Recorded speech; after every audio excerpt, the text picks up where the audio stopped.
What's up, guys? Coach Tim here with another episode of Managing the Madness, and I'm here with my good friend Sophia Schevers. Sophia, how are you? Good. Good to see you. Yeah. So, Sophia, you are a staff coach with the ECNL program at Sting Austin, correct? Correct. Awesome. Okay, and we coached together for a while back in the day. It's been a while since that. Talk me through a little bit about your growing up. You're coming through as a kid, playing sports and parents and family and everything. So I'm from Houston, Texas originally. Okay.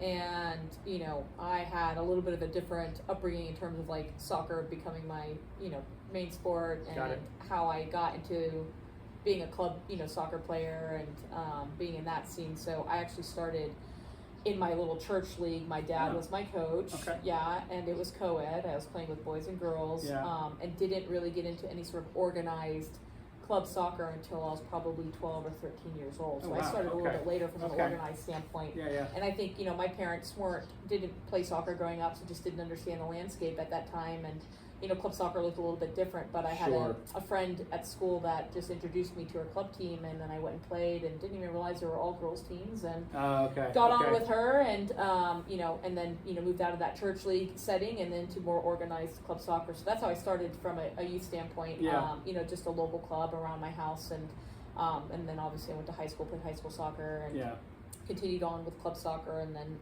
went on to play collegiate soccer after that. So pretty quick synopsis on how I love it. How I grew up, and I trained with boys a lot because there was boys in the club. And so what club was it? It was Bear Creek, called Bear Creek United at the time, and they merged with a Katy-based team, just in West Houston, and that's now today at what is Albion. In Houston.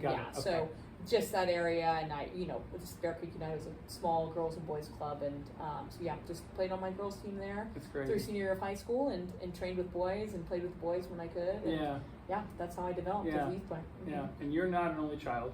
Nope, I'm one of 3 girls, and I'm the middle child. Got it. So lots of fairness issues for me.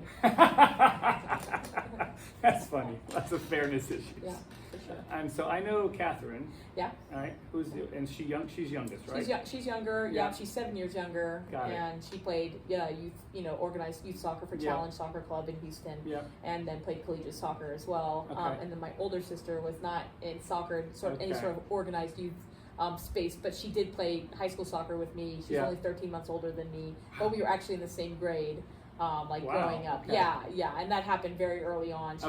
She was moved back into my grade, and so we got to grow up together. It's just easier logistically for my family, and so it's great growing up with her and playing school soccer with her for sure. But she liked volleyball more, and she's more on like a marketing and arts side of things. That's kind of her. That's her deal. Yeah, got it. What did your parents do? Were they like oil gas as well? Because my mom was a teacher. Okay. So I was with her kindergarten through 8th grade, and then went to high school. Private Catholic high school. Okay. My 9th through 12th grade years with my older sister, and she continued to teach. And then my dad was in the oil and gas business. He was a petroleum landman for. He was self-employed with the company, and then he went to work for Devon Energy in Houston. So he was traveling and commuting down to downtown Houston every day. Yeah, that was the life for him. So many highways. Yeah. So many highways and so much concrete. Oh my gosh. Sure. So how did you played in college? I did. Right. You played at Houston. Played at Houston. How did the recruiting process happen for you as a player? Like and that whole conversation, was it through the club scenario with Albion basically, or? Yeah, so Bear Creek, my Bear Creek United team would go and do different, at that time there were different, tournaments and showcases, around the country. So we went to something called the Orange Classic in Florida, and there was WAGs up in Washington, which was obviously really big, and there was just some showcase events around the country that club teams would go to get recruited by college coaches. And then the other big space where players were recruited, especially on a more high-end level, was ODP. ODP was really big. Olympic development program, really big. And so, you would go and try out for those teams, and then you would make your South Texas team, right? And then you would make your Region 3 team, because we were in Region 3. And then if you could get into a national team, that was really the system to get into, exposure for the U.S. national teams, right? So, but at that time, a lot of college coaches were the coaches of the ODP teams. So that was beneficial. So they got to, recruit players from an ODP space. because it's very different now where, it's, ECNL, Girls Academy, or like these more nationally based leagues that now exist. Yeah. Now they've got a platform to like give exposure Display to players. Yes, what we have through their to own offer. national events. Yeah, Absolutely. exactly. But back then it was just through that, and ODP really helped obviously for me because I made my South Texas team, I made my Region 3 team, went competed around the country with my ODP teams and my college coaches that were running it, like Robbie Church at Duke was my ODP coach for a while, and Chris Petroselli, who was the University of Texas coach at the time, and so some really high-end coaches, getting eyes on like really good players. That's and cool. so that was kind of my pathway, and so I just got recruited out of mostly probably ODP and then college showcase events from my club. Got it. Okay, very cool. How was Houston? How did you like it? I loved it. Yeah. So just for the record, I actually started at Portland State University. That's right. Yeah, That's right. and so my first 2 years I was there and did well. It was all conference and and again recruited through ODP and through my club soccer scene and I remember my head coach coming down even to an event in Houston, watching me play, and had dinner with her that night with my family, and that was part of the process of like committing there. But I took official visits to University of Texas. I had official visits like Wisconsin, Auburn, different schools that were recruiting me, and I landed in Portland and, really enjoyed the coach there, and then transferred to Houston. When she left, she went to go be the head coach at University of Oregon. Oh, wow. And so I came back down to Houston, and I just, I was in the national teams at that point, and I just was in Mexico, and I was like, we were playing, the Mexican national teams, and I was in Mexico, and I was talking to my mom. And I'm like, Mom, like I want to come back to Houston, and I want to play for Houston. I want you guys to see me play, because they just didn't get the means to see me play very much. And I just, I wanted to play pro. I just didn't know how much longer they were going to be able to see me play, right? Sure. So, there's no guarantee. So I came back home so they could, watch my last 2 years of collegiate soccer, and it was great. It was probably the best decision I could have made. And Houston was great. Facilities are awesome. I'm a Cougar for life for sure. And I was brought into the U21 national team because I did really well there, and I had really great support. And Bill Solberg was my coach, and Susan Bush, who was a Houston product that played at North Carolina, she was the assistant. And so I had a lot of support there and did really well, and really enjoyed my experience, at University of Houston. So at that point, what professional league was happening? Was it the NWSL? So WUSA had come on. Yep, exactly, right. So 99 Women's World Cup. Yep. Kind of spurred that, kind of all the buzz around women's soccer because, the women won it here in the States, Correct. So, they launched WUSA, and, I graduated from high school in 2003.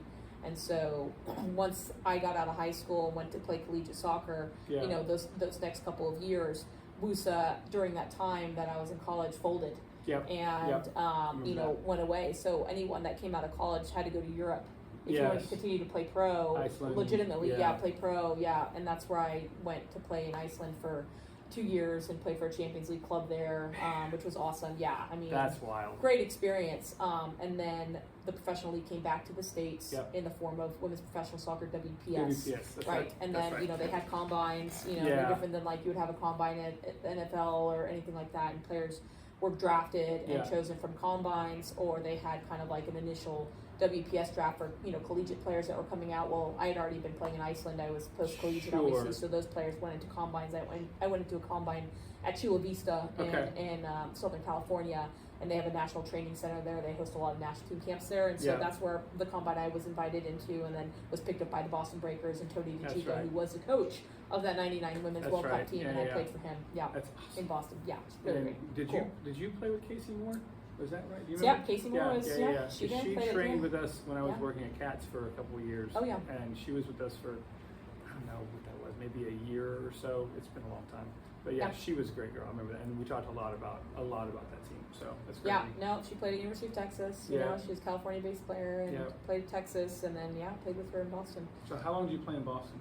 So I played 1 season in Boston, and then went to Atlanta Beat the following year. So I went and played for my former professional coach who was in Iceland, who got hired there. Wow, okay. So I went and played for him, and that obviously was a really great experience and had really great players in it. And they were an expansion team. Atlanta Beat was an expansion team that year. So I was brought into them as an expansion-based player, and went and played for the Atlanta Beat, and then unfortunately had some knee surgery that, sidelined me, and I just made a decision after that 4 years of playing pro soccer. I was like, I don't want plastic knees when I'm in my 40s, so I probably need to stop taking a beating at this level. I just had an ACL injury in high school, and I had some meniscus issues, just from that injury, and but I got through my youth and collegiate career, most of a good pro career, but I just at some point had to have like some cartilage, work done, and you know how it is. I have a general sense of it. Yeah, I have a exactly. general sense Yeah, of it. exactly. Yeah. So. And then went into coaching. So straight in, like basically like the next season, next fall, next spring, or whatever. How did that? When I was playing, did you always wanted to do it as well? Yeah, I just when I was playing for Boston and kind of in my off seasons, I would come back. I'd come back home. I'd come to Houston, and then I started doing some like just part-time coaching for Challenge Soccer Club. My little sister Catherine played for Challenge, and Pat, who runs that club, and so I just would do part-time stuff, make a little money, but like work with the kids, and I just grew a love for it. And then when I went to Atlanta Beat, I worked part-time while I was playing for Top Hat. Oh, okay. And so I was coaching for Top Hat part-time and running some sessions for the younger players, and just grew to enjoy it. And then after I was done at Atlanta Beat, I was hired by Pat and Challenge Soccer Club, and started training full-time. That was my full-time job at that point. Yeah, so it was great. It's a nice, easy transition. That's that's a very smooth transition, considering a lot of people I've talked to, it's not always like that. No, it's hard. Absolutely. And it helps that being a female and having a high-end background, and having a resume like that is helpful. When acquiring a coaching gig or a training gig with females, youth soccer females that maybe have similar goals or aspirations. You know what I mean? So absolutely. It was great to coach them and mentor them. And start out as a young coach, and it was great to have my own teams and kind of learn the coaching.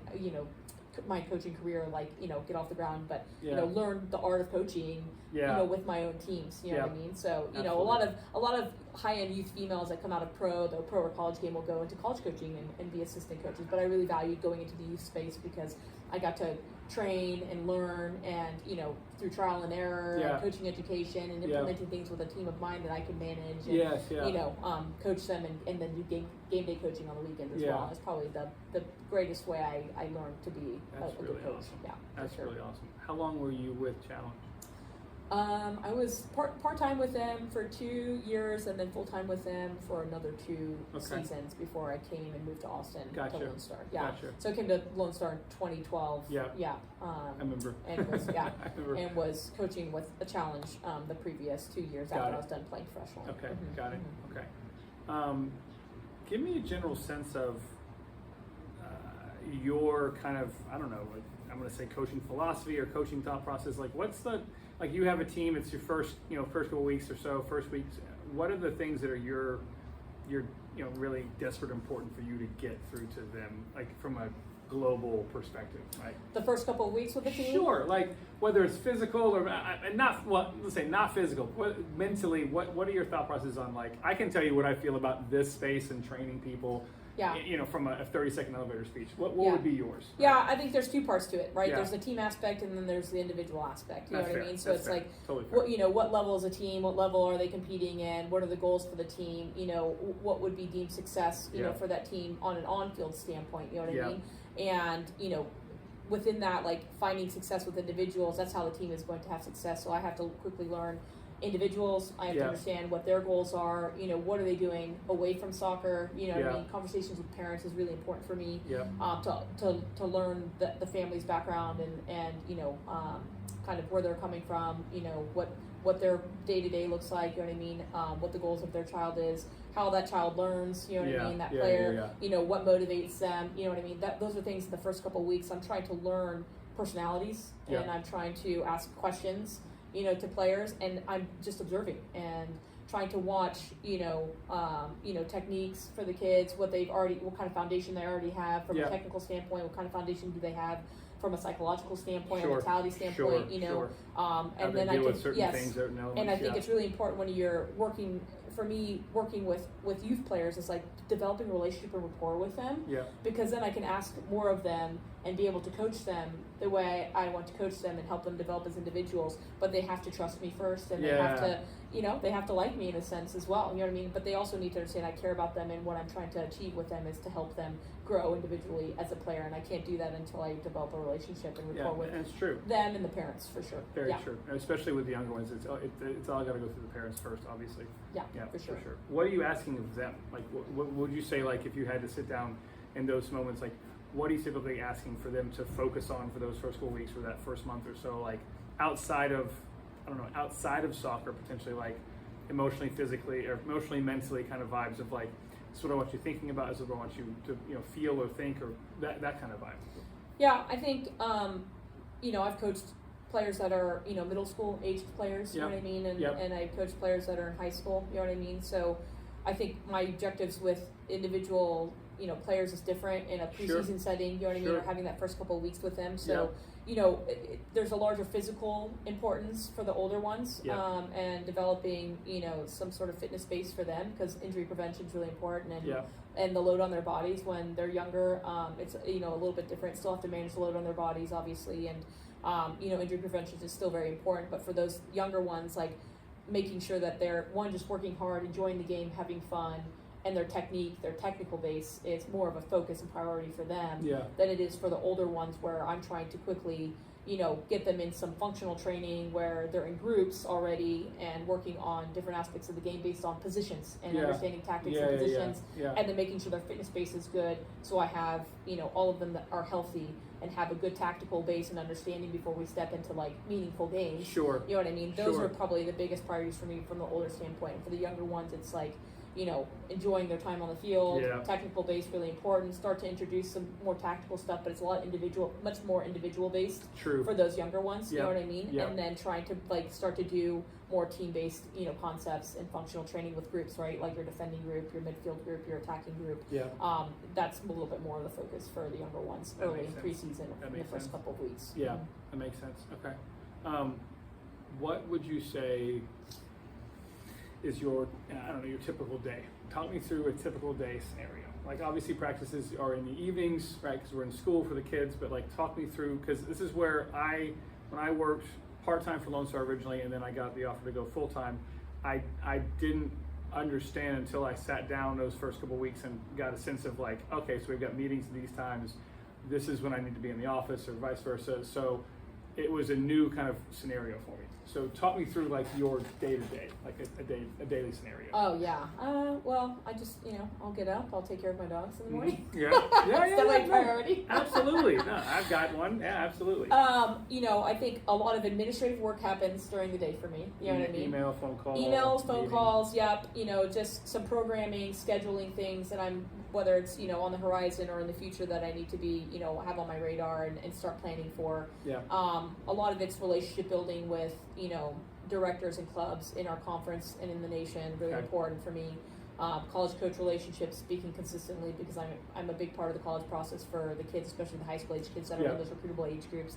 So, one, developing relationships with college coaches, and the other piece is, helping the kids in that college process. So having conversations about players with college coaches that, they are targeting or recruiting. Yeah. And helping the kids in that process, that's really important. And then, I'm having conversations every day with parents, you know what I mean? And, just making sure that, their needs are met, or having, conversations about the kids or where they're at. For me, like, the evaluation process is all year. Yeah. This is not, for me, like, having a midway point, evaluation and the season evaluation. Yeah. Those are two more formal, evaluation periods, but that's happening every day, both on the field and off the field. And part of it, especially for the younger ones, happens through the parents a lot, and helping them understand, like, these are things I want, them to focus on and work on, or just, just touching base with people and making sure, like, we're all on the same page with their development. That's really important to me. So a lot of it's just college coaches, parents, and then people that affect the day-to-day environments for the kids, your directors, ownership in the club, people that are going to help, give supplement and support to the players and the families and the teams that will affect their day-to-day environments, and that's within the club. So I'll have a lot of conversations with, those who affect that in the club. That's essentially in the situation I'm in. in a similar way the same thing I'm doing every day. When I have clients in the morning, I have a midday kind of break, and then that's when I'm doing admin. That's when I'm emailing, that's when I'm phone calling, that's when I'm writing up new programs and talking to other people. That's the same kind of vibe where I'm managing the people that are touching this. Yes, in that's different exactly areas, right. right? Yeah, Absolutely. exactly. Yeah, Absolutely. you definitely have to be getting with the people that are going to be affecting your environment. You know what I mean, and not just the actual players or the actual clients or customers that you have for sure. Yeah, absolutely. Talk me through how you we talked about the parent or so the kids for the first week or so and how you think about things. How do you talk to the parents of various ages? Like, what's the thought process with?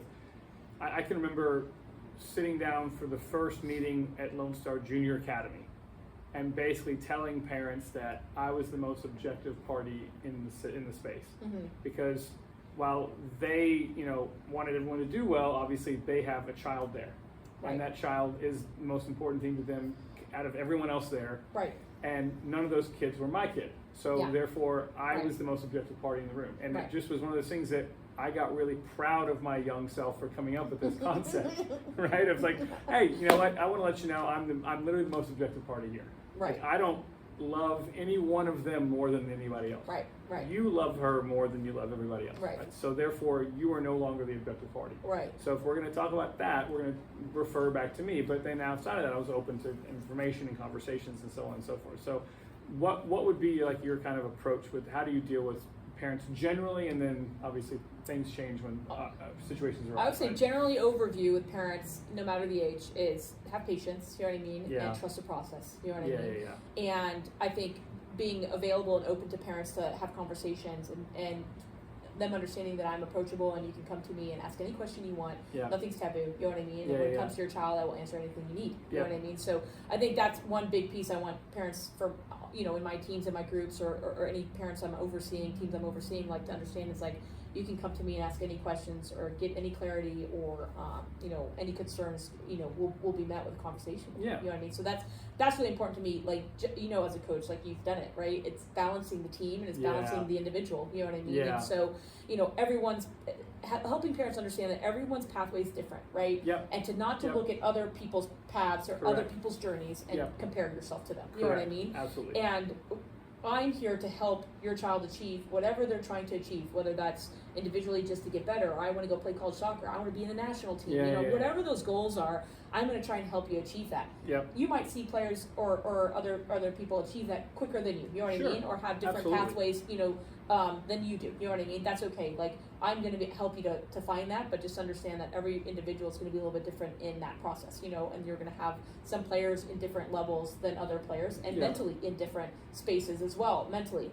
So that's my job with parents, especially with the younger ones, to help them understand your kid's on track, she's doing great, you know what I mean? Or these are things we need to work on, or hey, we need to get her some supplemental training in these areas, and help them do that early so they can close any gaps that they need to, you know what I mean, or just stay on track and maintain. And then with the older ones, in front of parents, especially with high school aged kids, I want them to take more ownership and accountability in their own process. You know what I mean? They've got to come to a point when they're older that I'm not doing this for mom and dad. I'm internally motivated. You know what I mean?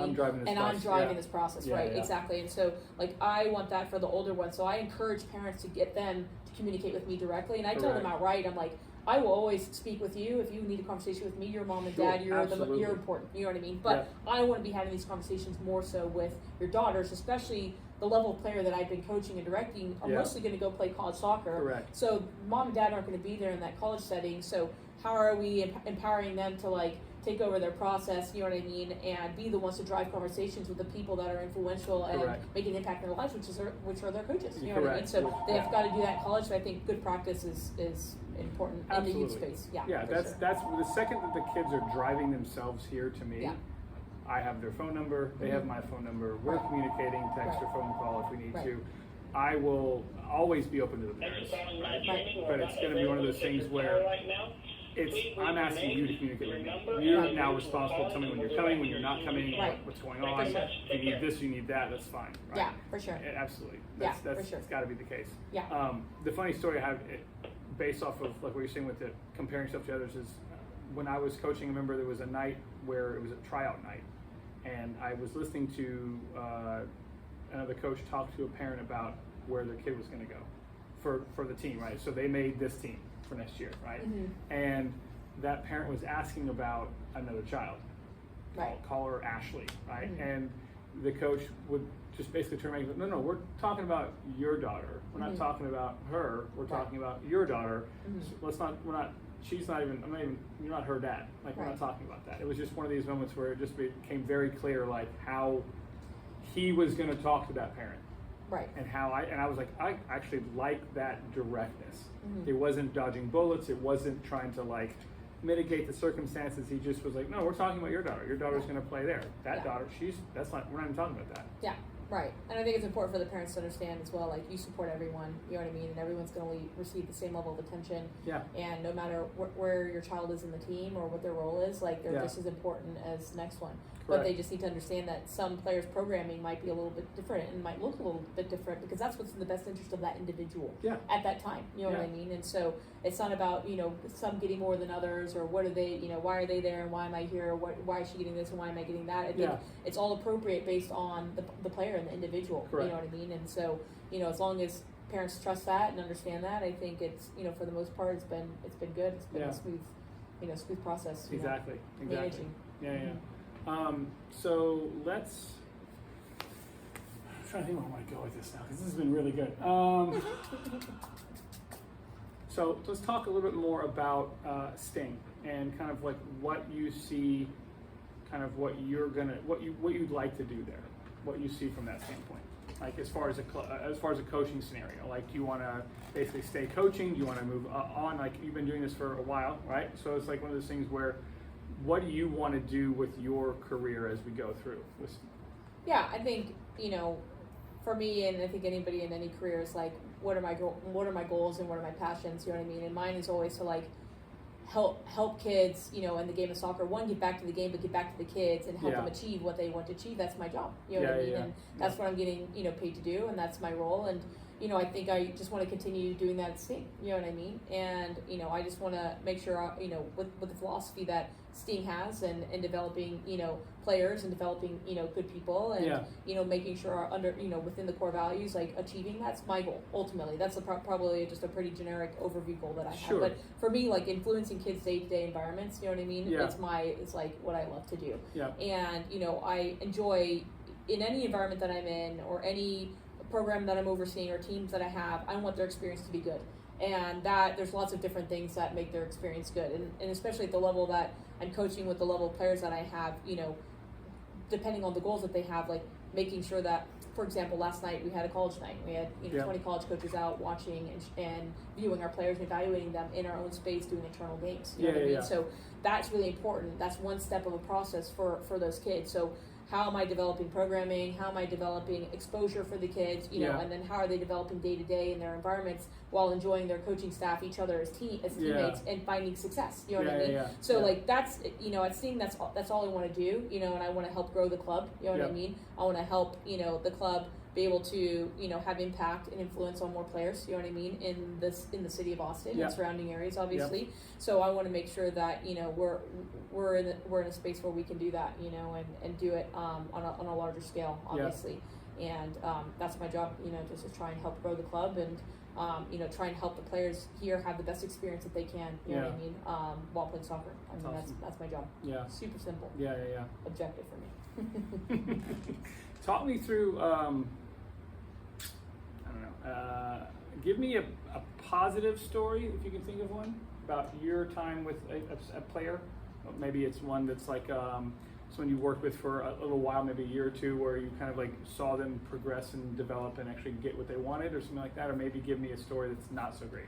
Right. For players that I've coached? Yeah, from players you coach. Absolutely. Yeah. I mean, when you've done this, I've done this for 11 years. I've been coaching for 11 years now, and there's all kinds of families, all kinds of players that you deal with, and typically most players are going to have pretty similar pathways. There's little things that are a little bit different. Conversations are different, and they're a little bit different. But generally, it's a pretty smooth process. Kids, go middle school, high school. Their programming is pretty consistent throughout those years. But you're always going to have a player or two, that might have a more difficult background and, may not have the means, financially or just dealing with some different variables at home that others aren't. And there's a particular player that, there's two players, but there's one particular player who, if soccer wasn't in her life, and she didn't have this as an organized, competitive, place to go and, feel value and know she was wanted and it was important and she was good at it, you know what I mean? Sure. I think she would have taken a much different pathway in life, socially or just with her life in general. She wouldn't be playing soccer. Yeah. She'd probably be involved in things that she shouldn't be involved in, you know what I mean? So that's probably my probably greatest success story is this player coming out of a really difficult situation and persevering and going to play college soccer at really high-end school, Power 5 school, and thriving, you know what I mean, when she didn't know if that was a pathway for her and she didn't know if she could achieve that. That was the best thing that could have happened for her, to go into that school and go into that environment, and the staff there are so supportive of her. Putting her in the right place was really important, and putting her with a staff that understood her background was really important. You know what I mean? And definitely. so she is thriving, and she will have a successful career. She will have a degree, and that's probably the best story I could think of. That's awesome. And that's just something that I was really happy that I was a part of her life and part of helping her achieve that. But I was going to her school. I was sitting in front of principals. I was sitting in front of academic counselors, and I'm not her mother. You know what I mean? And so supporting the family in that sense was, something I felt a calling to do for that child. And there's a couple of kids that have had similar experiences and that I've had to help the families, you know what I mean? But, I'm happy to do it because, I never want to see a player of that talent or, a player just in general not get every opportunity to achieve that, as any other player that may have different means or support at home. You know what I mean? So so that I think that was the biggest. I think that was probably the biggest success story. The best story I could tell is that particular player. That's massive. Very close to them to this day, and always always happy to see them. That's very cool. Yeah, for sure. That's very cool. What's something that you wish more parents knew about coaching or working for a youth soccer club? You know what I mean? Just from because again, we talked a little bit of your day-to-day before, right? No, so much, right? Absolutely. No, hey, come to work with me today. I want you to see all of what I have to deal with before I walk in the field with your kid, right? What's one or, something like that, that basically, if they had a sense of what you really had to deal with on a day-to-day basis from an administrative standpoint, they might go, okay, I'm just going to let it go. I think sacrifice, right?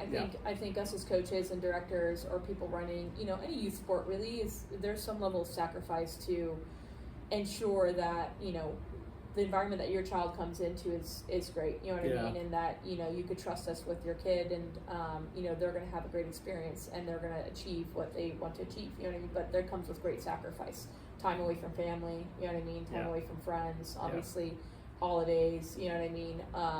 Obviously it's not just I go to work in the morning, I come back in the afternoon, I get to have dinner, I shut off, work is done, you know what I mean? No one's calling me, no one's, you know what I mean? So people don't understand, I'm taking phone calls in the evening, late night, on the weekends I'm taking phone calls, you know what I mean? I'm working in the morning hours, right? And then I go on the field and train as well. So my day is full. It's full of work, administratively and on the field. And then, just giving people the time they deserve, you know what I mean? And managing, hundreds of families on top of like I said, college coaches or talking to U.S. Soccer or talking to directors in the country. And just there's so much that goes into running a youth soccer organization and making sure the programming for the kids are good on top of managing individuals and parents, which are the most important pieces in my opinion. It just comes with great sacrifice. And you don't have time off like most people in normal jobs do. You know what I mean? So it has to be a calling for people. And I think, there's not a lot of females in this space for that reason because they have families or, it's just a more difficult, job to be in from a logistical standpoint, or like what you're trying to achieve as a person and individually, you know what I mean? So, I think there just comes a lot of sacrifice with doing this job. Super rewarding as well, you know what I mean? But I will say not everyone can do it, you know what I mean? And I think not everyone's created equal in this space as coaches. There are certainly people that are invested and and truly want the best for the kids and truly want to make it really good for them. Yeah. And I think there's some that are collecting paychecks, you know what I mean? Sure. At the end of No, the I day, do you know the what I same mean? thing So, in my field. Yeah, I think that's something I never want to do. I always want to be invested, and I'm doing it for the right reasons, and I'm doing it because I love to do it, you know what I mean? So I could be doing a lot of other things, you know, but I do it because I enjoy it, and I love it, and I just like being with the kids and helping them, you know what I mean? So I really sincerely enjoyed doing it. I don't miss the schedule. Right. I don't miss the schedule. I don't miss coming home at 10 o'clock at night, right. you know, like after being on the field from, 8 to 10, and then I've been here since 6 a.m. I don't miss that part, but I do miss everything else. Yeah. I do miss the camaraderie of being with the staff. I miss being, learning constantly new things, especially when in the position I was in, working with the kids and being that mentor and that influence, which I thankfully still have here. Right. But that's a great way to put it. I hadn't thought of it that way before. It's fantastic. So let's kind of start to come to a close a little bit with, I guess, words of wisdom or things that you would want parents to kind of walk away from this conversation with, what's something they should hold on to and thinking about, and because I imagine, and again, I don't have children, we've talked about that many times before, so you have your dog children. I've got my dog children, right? But ultimately, I can imagine, and having adult parents, clients here who will talk about their kids all the time, it's an ongoing, constant thing. Like they're thinking about them all the time, even when they're 25 and grown and out of college. Parents still could be in talking about their kids. So it's a constant thing. So for this standpoint in this space, what would you tell them? Gosh, a lot. I would say enjoy the process. Enjoy watching your kids. You know what I mean? Yeah. And it's going to be gone very quickly. You know what I mean? So I would say I do hear that a lot. I just say enjoy the process with your kids, and I think understanding that not every player, no matter the sport or what they're trying to achieve, like they're not going to reach the same level of what would be successes, right, or highest levels. You know what I mean? That they're going to find a place that fits them, and they're going to find a place that will help them thrive. You know what I mean? And just making sure that you're not overly pushing your child and they're not ready for maybe that level. There's kids that certainly are internally motivated and ready for levels of amount of hours of training or amount of hours of work, and balancing that with school. And there's some that aren't, and that's okay. You know what I mean? I think no matter where your child lands in the spectrum of a youth sport, or in my case soccer, right? As long as they're enjoying it, they are enjoying their friends, you know what I mean? But they're being pushed and challenged, so it's not they're not bored. They're bored. I think that's important. And I think it's a delicate balance, of finding like how hard you can push your child, or how much they're willing to do, you know what I mean, or how much their body can do, you know what I mean. It's really a fine balance, and I think finding individuals that can give guidance to you on that are professionals in those realms is really important. So someone like you, from a strength and conditioning standpoint, speed and agility standpoint, and prevention, I'm coming to you about what can my child do at this age right now? Well, how many days a week should she be doing this, or should she be doing this? You know what I mean? Like, what is too much? And I think doing that from a soccer standpoint, what does it look like for my daughter now in a year's time? Like, what should she be trying to achieve? Where should she be technically? Where should she be physically? I think asking those questions and getting with people who professionally do this, like, I think that's really important, and not understanding like you don't know it all, you know what I mean? Like you need to go out and find help to help support your child. Correct. No different than me. I've got to go out and talk and speak with people who I think have really great insight in the soccer world, or people like you, where I'm like, hey, what do I need to be doing, like for injury prevention, or like regen, or anything like that. Like I think just trying to get as much guidance and information, and being open to feedback and being open to information is really important. For sure. But I would just say enjoy the process. You know what I mean? And just understand that kids land in different spaces, within youth soccer, or with anything in life, and just support them. You know what I mean? Support them and tell them you love them, and and that's probably going to be the best support you can give your child. Exactly. Drive them where they need to go. Exactly. And, essentially, right? Like, and I think that a piece of some of that is understanding that, like, I've got to ask them questions. As a parent, I think that a lot of times I've had parents come in here and talk to me about this one thing or this other thing, and they're asking me a question that I think is better served for their child. Right. Like their child, it's a 14, 15-year-old child who they can actually ask that question to in a very unassuming, non-threatening way, and get a legitimate answer. And if you don't get an answer, that's fine. But like the answer you do get, you should listen to it and take it. That's Right. the answer they're giving you, right? Right. And so, Right. I agree with that. It's a lot of times, even when I was coaching, it became conversations where like, this is not for me to answer. This Right. is for your child to answer. Exactly, and that was my next point I was going to say is Yeah. like, you know, make sure you're in line and understand what your child wants as well, and what Absolutely. their goals are, and you know what they want to achieve. Right, Yeah. it might be very different than what you think. You know what I mean? Yeah. Without that conversation, so Yeah. I think having that conversation is really Absolutely. important, and understanding where they are mentally. You know what I mean? Yeah. As they go through the process. Well, I had coffee with a mom, it was years ago, right? It's a soccer mom that was a former soccer mom who became a friend after that, and she's talking about one of her daughter's teammates, and that daughter is 17 and she's quitting. She's done playing soccer, period. And that parent, that girl's mother was so upset because it was the mother's journey more than it was the kid's journey. And the mother was like, oh, but she's going to go to college, and I'm going to have this, and I have this sweatshirt, and da da da. And then the daughter was like, I'm done. Actually, I'm quitting after this spring. I'm not going to come back. Yeah. Exactly, because she was happy to. That's what she wanted to make the decision. Yeah. But that scenario was really not great for that situation because like the mother was not there with the kid, and it was one of those situations where she was living vicariously versus the daughter actually living her own life. Yeah, I think some you're just going to have different types of individuals within a team or within a group, and you're going to have some that like are really internally motivated and aspire, and some will plateau, and some will maybe just step away from the game or step away from it, and that's okay. And absolutely. I think every child will find their way, and parents will just need to support their kids in that journey, and then trust the people that are working with their children. You know what I mean, as well, and they'll find their way. There's a place there's a college for every there's a career for everyone. You know what I mean? There's a place for every child, and so like it's just finding the right fit based on that person individually, because they're all individuals. You know what I mean? They're all very different. So exactly. Agree with Awesome. you, man, 100%. It's been fun. Yeah. This is great. Awesome. High five. High five. High five. High five. It's good seeing you. Definitely good seeing you. Definitely. Guys, thank you so much for joining us, and we'll see you next time. Take care.